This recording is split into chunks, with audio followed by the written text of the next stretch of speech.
Joshua chapter 9 verse 1. And it came to pass when all the kings who were on this side of the Jordan, in the hills and in the lowland and in all the coast of the great sea toward Lebanon, the Hittite, the Amorite, the Canaanite, the Perizzite, the Hivite, and the Jebusite, heard about it, that they gathered together to fight with Joshua and Israel with one accord. But when the inhabitants of Gibeon heard what Joshua had done to Jericho and Ai, they worked craftily and went and pretended to be ambassadors. And they took old sacks on their donkeys, old wineskins torn and mended, old and patched sandals on their feet, and old garments on themselves, and all the bread of their provision was dry and moldy. And they went to Joshua to the camp at Gilgal, and said to him and to the men of Israel, We have come from a far country, now therefore make a covenant with us. Then the men of Israel said to the Hivites, Perhaps you dwell among us, so how can we make a covenant with you? But they said to Joshua, We are your servants. And Joshua said to them, Who are you and where do you come from?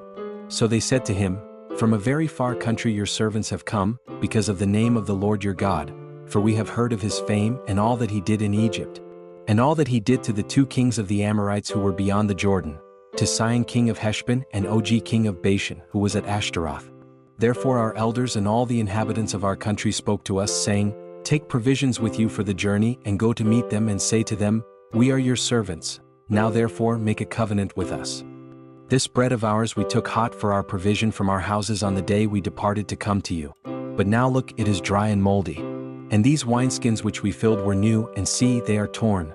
And these our garments and our sandals have become old because of the very long journey. Then the men of Israel took some of their provisions, but they did not ask counsel of the Lord. So Joshua made peace with them and made a covenant with them to let them live, and the rulers of the congregation swore to them. And it happened at the end of 3 days after they had made a covenant with them, that they heard that they were their neighbors who dwelt near them. Then the children of Israel journeyed and came to their cities on the 3rd day. Now their cities were Gibeon, Kephirah, Beeroth, and Kirjath-jearim. But the children of Israel did not attack them, because the rulers of the congregation had sworn to them by the Lord God of Israel. And all the congregation complained against the rulers. Then all the rulers said to all the congregation, We have sworn to them by the Lord God of Israel, now therefore we may not touch them.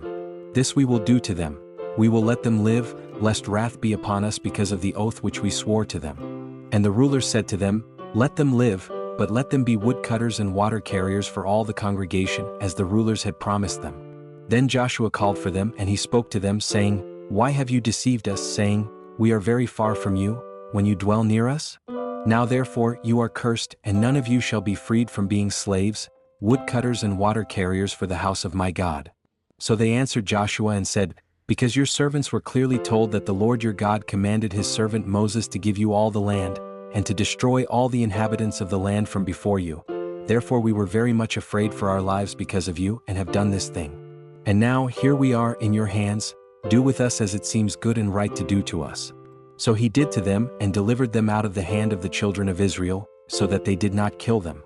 And that day Joshua made them woodcutters and water carriers for the congregation and for the altar of the Lord, in the place which he would choose even to this day.